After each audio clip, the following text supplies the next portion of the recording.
You are live.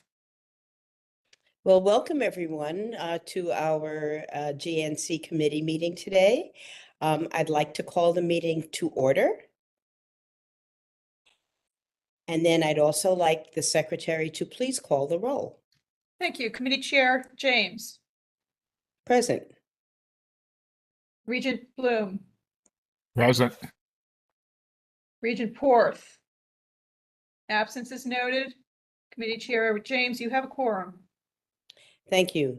So in terms of adopting the agenda, I would actually like to add an item to today's agenda, which is to discuss filling open board positions. So may I have a motion to add the item? So moved. Is there a second? I guess I have to second because Rick isn't here. Okay, all in favor? Yay. Aye. Any opposed? No. Any abstentions? So the motion carries to add the item. Now, may I have a motion to adopt the amended agenda? So moved. I'll second. All in favor? Aye. Any opposed? Any abstentions? The motion carries and the amended agenda is adopted. We actually have a very, I think, brief and straightforward agenda for today's meeting. The first item is the Governance and Nominating Committee Charter. And this is a document that we have previously distributed and discussed. And what I'd like to do is open the floor for discussion of the draft document. And I don't know if you need to see, if we need to pull it up for you to see it. And if so, I think we can request that happen. Ira, do you need for us to open this document? No, I have a hard copy. I have a hard copy. Okay. There are copies of the charter and the next item attached to our meeting invite. Okay. So with that, I'd like to open the floor to discussion of the draft document. Do we have any suggestions, changes, or edits?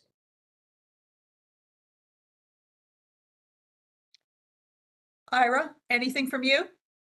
No, that's why you don't hear me. Okay, just Okay. making it official, General Counsel. Well, I would move if there's no, I would make a motion to approve this if there's no, if the chair is ready for that. Okay, well, we will actually, Rick doesn't have any, did not have any items to add as well. He was fine with both documents. So, so what we'll do now is move it to the full board for adoption. And Pam will send a resolution to accompany this document out to the committee as soon as she receives it from the general counsel's office. So with that, I will take the motion to approve. And Ira, I think you've just done that. I've done that, yeah. I will second it. All in favor? Aye. Any opposed? Okay. We're just speeding right along here. The second action item on our agenda is the regent roles and responsibilities. Once again, I think this might be the third time we've had discussion of this particular document. The first happening, I guess, last September, or even, but happening last September. And now I'd like to open the floor to discussion of this draft document and ask if there are any suggestions, any changes, or any edits. Hearing none. Hearing none, then again, the item will be moved to the full board for adoption, and Pam will send this resolution to the committee as well. So Ira, would you I like to? will move it then. I will move it. And I will second. All in favor? Aye. Okay. That actually is the two action items that we have on the agenda for this meeting, but we have a couple more agenda items for discussion. And the first being the status right now of the Board of Regents committees. Which ones are standing committees, special committees, advisory committees and task forces. Again, we have had this conversation before. I believe you have something before you.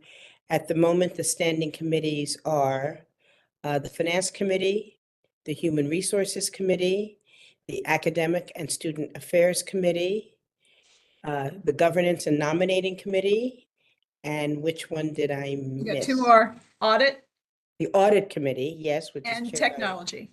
and the Technology Committee. In addition to the standing committees, we have a couple of special committees, including the Special Committee on Collective Bargaining.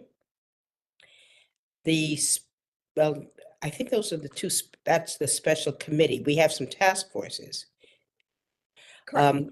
We have the Health Care Task Force, and I can't remember what the other one is. Upscaling online education. Okay. And do we have a special task force on financial sustainability as well? We Is do, that it a has, task force? it is a task force. It has not been charged, and membership has not been identified yet. Okay. So based on the standing committees, the special committees, and the task forces we currently have in place, are there any discussion items in terms of edits, changes, recommendations? Do we feel that these are the appropriate committees for this board at this time? Has anyone received any requests or information or suggestions regarding the standing committees? No, I have not. Okay. If I might, want Harry, to yes. make an observation. What some boards are doing are changing the names of their committees to more closely focus on student success, for example. I wouldn't recommend doing that, because I think in this post-COVID era, confirming the committees and the task forces and getting this committee rolling represents a kind of return to normalcy. And so I would stick with what you got. Although it is a lot of committees for a relatively small board, to be sure, and demands a lot of your colleague regents, but it sort of underscores a standard, regular, predictable way of doing business, which is a plus in our contested environment. Thank you, Terry. But one of the things we do have as part of our whole ACT framework and our North Star is about student success. So I do believe that the focus on student success has been very well articulated and continues to be a topic of discussion and recommendation in frankly all of the committees that we currently have. Any other Absolutely thoughts? true. No need to name a special committee, and probably don't want to. You So- want to say it's a job of these 3 guys, not the whole board. So Karen, you have a question or comment? Just a comment. In terms of the bylaws of the Board of Regents, it has an executive and nominations committee that I understand has been dormant, and the Governance and Nominations Committee will be taking its place with this new charter. So we will need to also take the steps within the bylaws to amend them, which means presenting the change in language as to the scope and of the Governance and Nominations Committee. And that requires an introduction in the first meeting and then action in the second meeting in accordance with the bylaws. So the resolution that Pam and I discussed and that she shared with me, I need to add that language about making changes to the bylaws consistent with the addition or adoption of the new committee. Okay, and that will be presented at the full board meeting as well. Yes. And do you need a motion now for us to adopt those changes in the bylaws? I don't think so, because by adopting the new charter and the roles and responsibilities, I think you've done that. The it certainly is, I think you can make that recommendation. It wouldn't hurt to make that recommendation from this committee. Let's put it that way. It's not required, but it doesn't hurt to know that this committee supports that action. Okay, I think it would be appropriate for us to then have a motion to support that action to make sure that as we present the report from this committee to the full board, that we have not left that item out, that we actually, we did actually make that change again back in the fall, but it's not, I think it would be appropriate for us to go ahead and adopt that. Could we just add a clause to the resolution to saying that the bylaws will be amended to be consistent with the changes we're making now? The bylaws are hereby amended to be consistent with the changes we're approving at present. I think it needs to be separate because they're going to adopt the resolution, which does not automatically make the change to the bylaws. The bylaws change requires 2 meetings, a notice, and then the adoption of a change at the next regular meeting. Okay, so the first meeting would be the recommendation that we change the bylaws to be consistent with the recommendation for the bylaws to be consistent with the actions that we've already approved. Correct. So would you like to move that for me, Ira? Yes, I'd be happy to move that. I so move. And I will second it. Okay. Now, I'm going to ask Karen to, the next item is, what are the rules and the guidelines regarding executive session? Because we have many agenda items to discuss in future governance and nominating committee meetings. And we do need to have a review of which of those topics are in open session and which ones we should be covering in executive session. And therefore, it would be very helpful to have you, Karen, review the rules regarding that so that we have a clearer understanding of which topics fit in which category. Mm-hmm. So with regard to the chart, let me just pull up the charter. And so I have the items that the committee is charged with. One moment. So generally speaking, the rules for executive session are outlined in the Freedom of Information Act. And they fall into some very specific categories. There are certain instances where there are items that are outside of the FOI Act and covered in other statutes. Those I do not believe will come within this committee's purview. But to the extent that they do, I'll give you an example. The records of an evaluation of a professional staff member of the board of a higher ed institution are not public documents except by the written approval of the individual whose evaluation it is. So to the extent that this committee has any role in evaluation of staff or of leadership of the CSCU system, to the extent that it is evaluative, it could be done in executive session, as an example, because it's records that are not otherwise public. So moving through that, any documents which are a draft, and I would say that means an early draft, one of which has not been fully discussed or circulated. The requirement is that the need for the institution to discuss it behind closed doors outweighs the public's need or right to know at that time.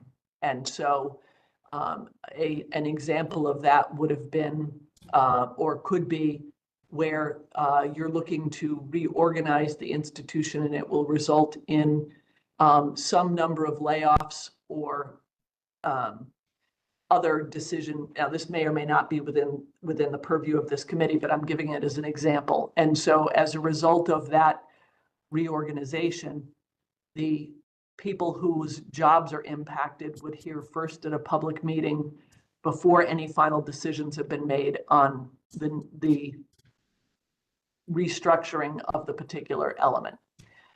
So that would be a personnel action that could be done, impact personnel actions that could be done in executive session.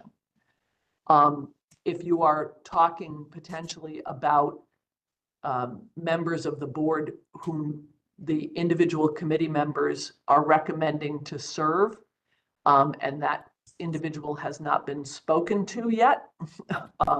And so you're just throwing around, and not throwing around, that's not a good word, bringing up names or recommendations.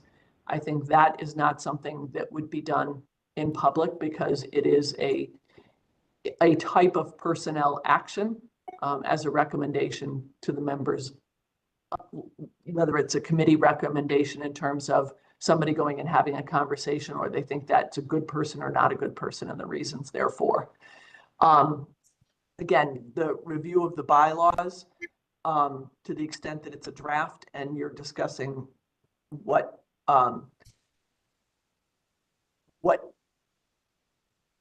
that draft will look like. Again, that can be done in executive session, assuming that it isn't, like, let's say I'm providing the draft. You all have not had an opportunity to really see it, go through it, or make any decisions about my recommended changes. That could be done, or a discussion about the draft could be done in executive session. Again, no particular action can take place in executive session. It can't be voted on. You can't come to a consensus. It really has to be limited to a discussion. And if there is a determination that something needs to be acted on, then that would have to occur outside of executive session. You'd have to end the executive session and move to move to take that action. So the leading the board in its annual review of board of performance and effectiveness, that to the extent that it is an annual review, and you're talking about individual members within this committee, individual members of the Board of Regents, I think that, again, to the extent that it is evaluative, they're not the professional staff. That one is one where I think it will depend on the context in which the discussion is occurring. If it's a recommendation that somebody not be reappointed, and that's going to be a formal communication of the Board of Regents, or there's going to be a further conversation, something along those lines could be done, I think, safely in executive session. Is there, I don't think I've left anything out in terms of that, but it's collective bargaining, it's usually real estate, it's information that's confidential and not otherwise public, financial statements of a particular individual, not otherwise public. And the key one for this committee is sort of personnel, evaluation of performance, and the draft documents where the committee's ability to discuss them frankly and fully behind closed doors outweighs the public's need to know at that point in time with a draft document. Okay. Are there any questions for Karen? Is that clear in terms of how we go about setting agenda items and having discussion on various topics for both the open meetings as well as executive session? Excuse me, Karen, I was scribbling something while you were going through that. Did you mention labor negotiations or other things having to do with collective bargaining? Yes, I did. Okay. Strategy and negotiations with respect to collective bargaining are exempt from the FOIA. Thank you. And are allowed to be discussed in executive session because they are not public. Yeah. And another discussion item as we approve the standing committees, the special committees, advisories, and task forces, is the question of participation. And each committee chair, I believe, has a conversation with who should be included in these Board of Regents committee meetings. Is that correct, Karen? When you say included, meaning changing the membership up based on performance of that particular member? Well, just While meaning the actual membership based on the position and the role that the individuals play in that area. So for example, for the Academic and Student Affairs Committee, we have a number of people who participate on a regular basis to ensure that the correct information is being communicated, gleaned from, and I'm talking both about system office staff as well as deans, department heads, faculty, Camp, yeah. union representation. So the committees themselves generally have a number of people who are invited on a regular basis to the committee meetings. Okay. If you are having an executive session, only those people who are relevant to the matter being discussed in executive session are, under the statute, allowed to be present at that executive session. So the individuals, again, who have input are critical to the discussion and who have information to provide to the committee for their deliberations are what the law says are allowed in executive session. That includes ex officio members, except for the the faculty affairs members who are on the board. They have to be specifically invited into executive session. They are not automatically part of any executive session, whereas other ex officio members of the board are.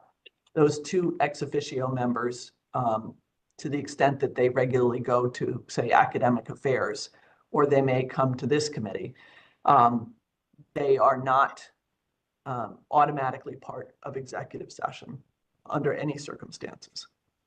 The ex officio members, not involving the faculty or the students, but the other ex officio members who are on the board. Even though they're non-voting, they are members of the body. And so while they don't have a right to vote, they do have a right to deliberate, which includes in executive session. So they would have to be invited to the executive sessions. They don't actually, they have to be listed. Everybody who attends the executive session should be listed as attending the executive session. They do not have to be specifically invited. Okay, so they could be excluded, if I may put it. No, they're a member of the body. So as this, they are treated for purposes of executive session, not any differently than the voting members. Only the two faculty affairs members of the board ex officio are automatically excluded from executive session unless they are invited in by the board.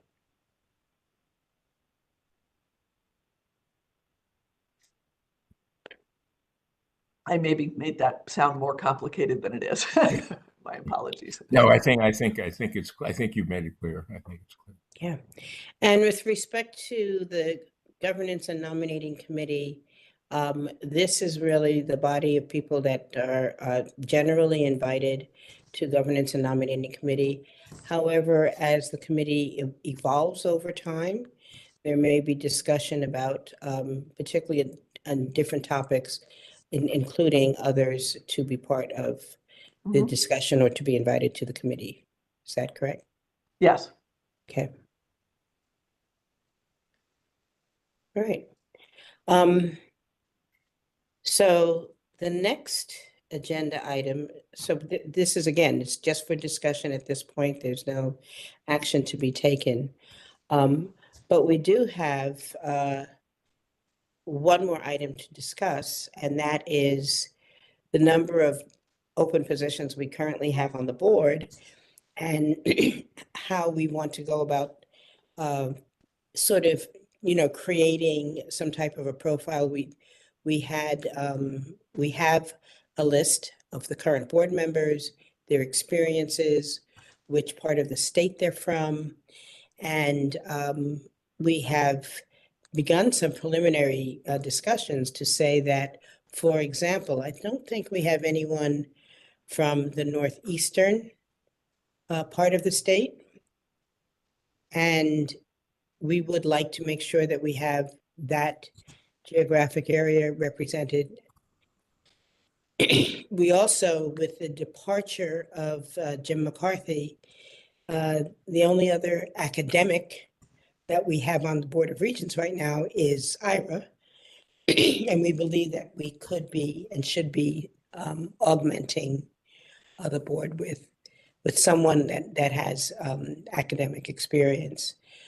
As we move forward, we do have technology represented, but as we are looking to build out the ACT framework, we may identify certain particular skills or experiences that we would find helpful to be on the Board of Regents, given the fact that part of the board's role and responsibility is to be advisors, to also be ambassadors for the institution and the strategies that we are projecting. So I don't know, Ira, if you have any other thoughts about filling open board positions. Most of our board positions, many of them are appointed by the governor. With the governor, yeah. So it's really a recommendation to the governor that we're talking about here. Right. Um, But we don't have a formal process of inviting other Board of Regents members to solicit, recommend, and I don't know if a formal process is something that we would like to institute or just generally, inform the board that we do have some open positions, and therefore, if they can identify people that they think we could recommend to the board, that they should do so. I would suggest we do the latter, the informal, that point out that we have whatever 3 or 4 vacant positions, that parts of the state are not represented, and invite suggestions. Terry, would you like to also weigh in on that in terms of, best practices, or how we are, how the sector, higher education sector is doing this? Thanks, Juanita. Let me just raise up a couple forks in the road that the committee could think about. One is, am I correct that a number of members are appointed by legislative leaders? Yes. And 4 of them, was it 4 or 5 fingers up? Okay. Or So some discussion of that, and maybe Adam and Karen in particular would have some insight as to how much freedom you might have there. Is one thought. The second one is a common thing is to use a matrix, right? Take that information that Pam put together and line it up of who's on the board now, what their term of service, what's going to be happening a year or 2 from now in terms of that, areas of expertise, and see where the highlights are. One of them you've mentioned, right? Another academic. The third thing is, as Juanita in particular, but so do others on this call, the big difference between this board, right, and independent private school boards, they're self-perpetuating. And so they have a different recruiting, onboarding, explanation of commitment, of what it means to be a board member than in the public sector. thing, and I think the conversation that Ira had just a few minutes ago might verge on this. Do you want to informally discuss the kind of people you want on the board and suggest specific names to the governor?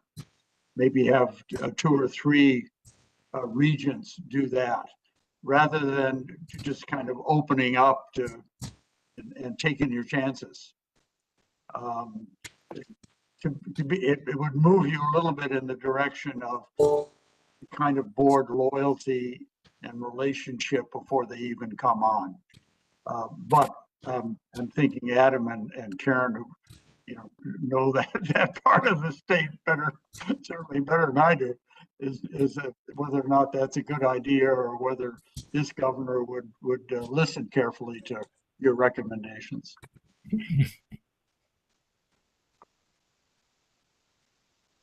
Adam? Thank you, Madam Chair. Yeah, having have served in the Lamont administration and served on his informal board of staff members who would review and vet potential nominations to boards and commissions for the state. Recommendation would be to make recommendations to the governor's office, and let the governor's office then conducts their process of considering names. And then should they select a name, they have a vetting process as well that I'm sure Ira and Juanita remember going through. So my suggestion would be to recommend names to the governor. 3 out of the 4 legislative seats are occupied. We have 1 vacancy in 1 legislative seat. Those seats have more prescriptions on them than the general seats that the governor appoints. So the 4 seats are must be an alum of one of the CSUs, must be an alum of the community college system, must be an alum of Charter Oak, and of course I'm forgetting the 4th one off the top of my head. K through 12. K through 12. There you go. So that's those are the limits on, or at least the rules around the legislative appointments. If I could add one other complication to it, people with board experience would be very welcome. And I'm thinking of the discussions of onboarding and some of the challenges with folks that bring a more executive orientation to the group than a governance trustee fiduciary perspective. Anybody can get up to speed, but sometimes it takes quite a while. So I would frankly be in favor of identifying some stars that you think would have both the personality and the experience to contribute to the board, as opposed to leaving it more or less to happenstance. Okay. Thank you. And any other comments about this particular agenda item? Suggestions? So that sort of fills the discussion items that we've outlined on the agenda. I believe that one of the things we will be looking forward to in terms of next steps are, once we've had this Board of Regents meeting and we make the recommendations both to the charter and the board responsibilities, there should be, with some discussion, items that come out of that meeting that we might want to take on as agenda items for the Governance and Nominating Committee. We mentioned the board onboarding process, but we haven't had any, discussion about how comprehensive that is, if it's something, so that would be a potential future agenda item. And I believe that continuing expansion of our understanding and lessons learned from other higher education systems in terms of best practices with respect to board governance, we should try to inform our own deliberations and agenda with those kinds of items. Any other thoughts before we adjourn? Either from Terry, who is advising us, given the extensive experience he has with the Association of Governing Boards for Higher Ed Institutions. Ira? No, not for the moment. Shame on me for not mentioning this earlier. How about diversity in terms of new board members? That's still okay in Connecticut, isn't it? Or is it, Karen?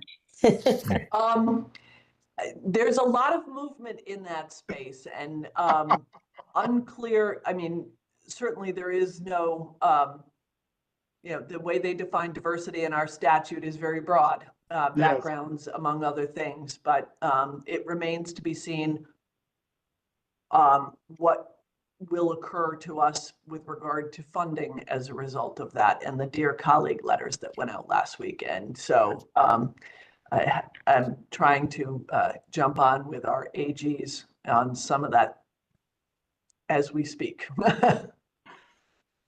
I think we have a lot of uncertainty in that area.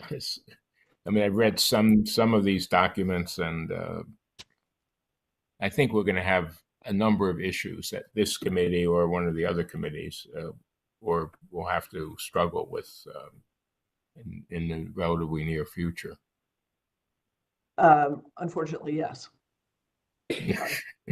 That said, once we do the board matrix and take a look at the different experiences and areas of expertise that board members bring to the table, I think at the moment we seem to have a natural diversity because of the breadth of our institutions and who our institution constituents are and student populations.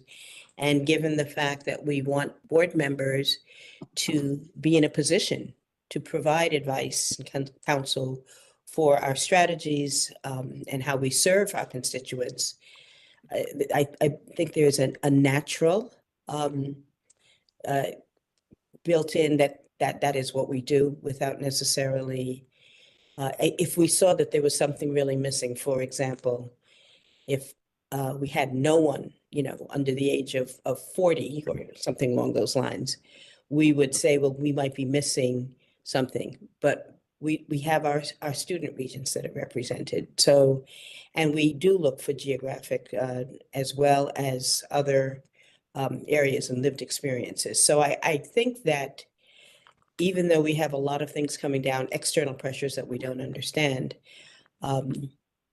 I believe that our approach will sort of stand and weather the test of time, because it's very much focused on the strategic intention and growth of our institutions.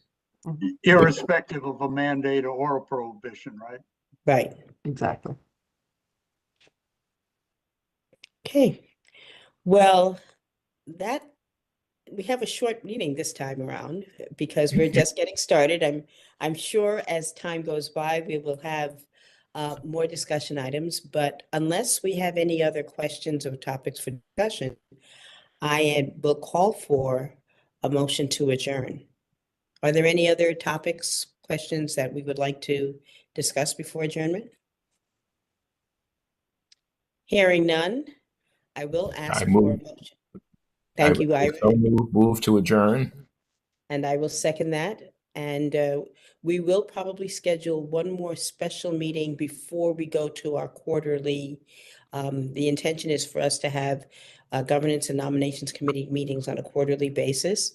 But as we're in the building and forming stage, we will, the intention would be to have special meetings in until we get to that cadence that makes sense. Okay. We have a motion to adjourn. It's been seconded. All in favor? Aye. Thank you for your time and attention today. I know this was a difficult meeting to schedule because we have so many things going on and so many competing demands for our time. And we are a relatively small board, given how many committees each of us are assigned to. So I thank you for your attention and your presence, and encourage you as we're thinking through how best to make this committee effective to meet the needs of our system. Please do not hesitate to offer suggestions, ideas, and share your thoughts. Thank you, Madam Chair. Thank you. Thank you all for being here. Goodbye, all. Goodbye. Your live Right. stream is done.